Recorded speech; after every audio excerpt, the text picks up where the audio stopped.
Okay, so now we're going to get to Module 34, Forgetting. So forgetting happens when a problem occurs with either encoding a memory, storing that memory, or being able to retrieve that memory.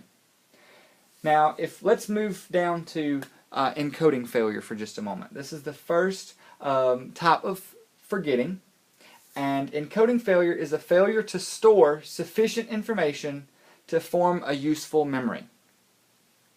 And so this is pretty much the idea that a memory was never formed in the first place.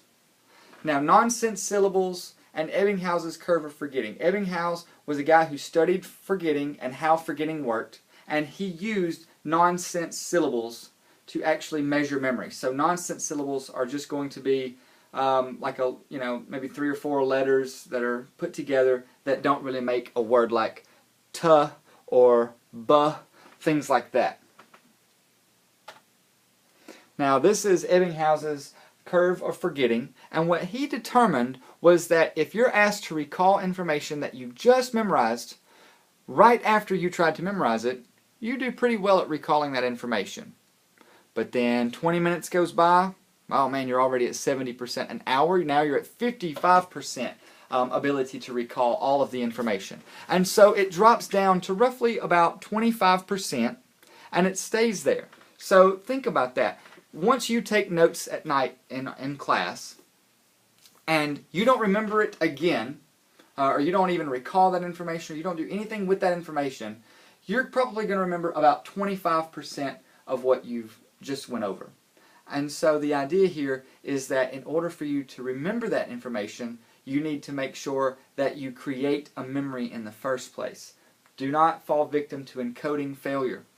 And so you need to study the material over and over again until it forms not only a short-term memory, but eventually a long-term memory. Now I want you to pick one card and focus on only one card.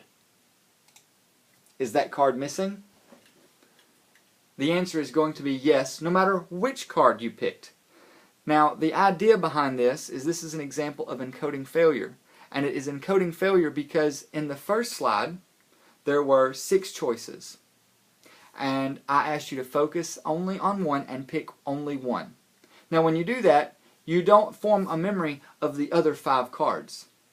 And so this gives the illusion that I have removed the correct, or the card that you were missing, or that you were trying to memorize. But in fact, it's simply an illusion of memory, because this slide has 6 cards. None of those 6 cards are the same on this slide now. Okay? And again, this is just an example of encoding failure, because if you only focused on one card, then you didn't create a memory for the other 5. Now, another question. Which penny is correct? While you're trying to figure out which penny is correct, without cheating of course, this is an example of distractors. When distractors are similar, our memory becomes much poorer. Some of the commonly chosen distractors are G and J. But the correct answer here is A.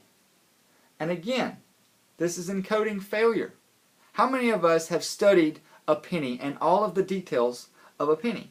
And we may have, but did we actually remember that information? The chances are no. Most of us are not able to correctly identify a penny, because when you pull a handful of change out of your pocket and you look at all the coins that you have, well, how many coins are there that are copper colored? There's only one. And so when you pull that copper colored coin out of your pocket, you know immediately that it's a penny. You don't have to study the coin any more than that. So let's look more at storage failure. First we talked about encoding failure. Now we move to storage failure. Now, memory traces are the physical changes in nerve cells or brain activity that take place when memories are stored. Memory decay is a fading or weakening of memories assumed to occur when memory traces become weaker.